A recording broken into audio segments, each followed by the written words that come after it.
What usually happens in genetic counseling is that there is a patient or a family who has a genetic problem. They know that there is a disease in the family. Probably the person himself has a disease or someone else. And then they come to the counseling to know what this disease is and how it is inherited and what is a risk for the relatives, for instance, and what will be the prognosis and so on. And usually the diseases are very rare. They are rare diseases that are inherited by one gene mutation. We call them Mendelian diseases, dominant or recessive diseases. We all know from the school biology, dominant and recessive inheritance.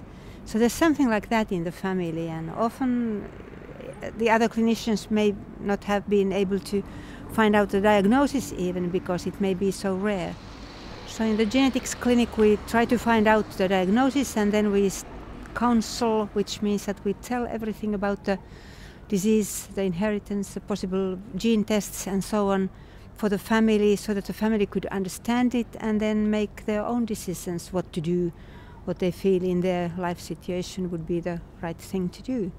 The progressive brain diseases, the so-called neurodegenerative diseases, they are a very special problem in genetic counseling. Most of them are adult onset. They start at the age of 30, 40, 50, something like that. And for many of them, for a growing number of them, we have a gene test. So the gene is there all the time since the birth, while the disease comes maybe 50 years after. And so there may be a young adult planning for a family, for instance, or a profession or whatever, planning his or her life, who might want to know whether he or she has inherited the gene in the family. Probably the mother died with this progressive disease, or the father, and the young one is worried. And then they come to genetic counseling asking for a predictive gene test, to take a blood sample and test the gene mutation. If they have the mutation, then they are going to get the disease. However, there are no preventive measures. We cannot give a medicine to prevent the disease. And actually, for any individual, it's hard to know what you will do with the knowledge. You can imagine that it will be very clarifying to know whether I get the disease or not. Usually it's 50% risk in the family members. But in reality, you know it only when you know it. And then when you have been in the gene test and when you get the reply and when you know that you have the mutation, then it's sort of too late to regret that, in fact, I didn't want to know this.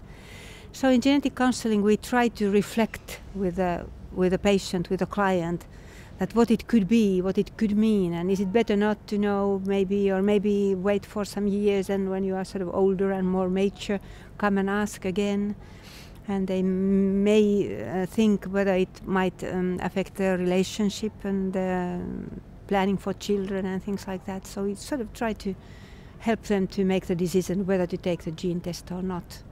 The starting point is that we would know the diagnosis, so that we know what we are talking about, which is not always the case because the diseases are rare. Sometimes we don't know what we are really talking about.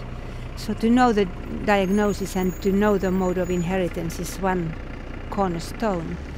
But otherwise, I think that there has to be time, it has to be the right moment, and there has to be time for both the doctor, both the patient, to sit down and discuss it and really try to imagine what it is from the patient's point of view. And hopefully the patient is an open person, ready to ask a lot of questions, so that he or she will really understand what it is about.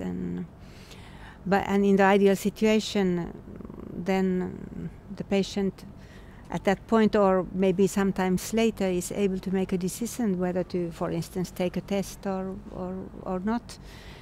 And finally, when all this is completed, then an ideal doctor writes a report on it.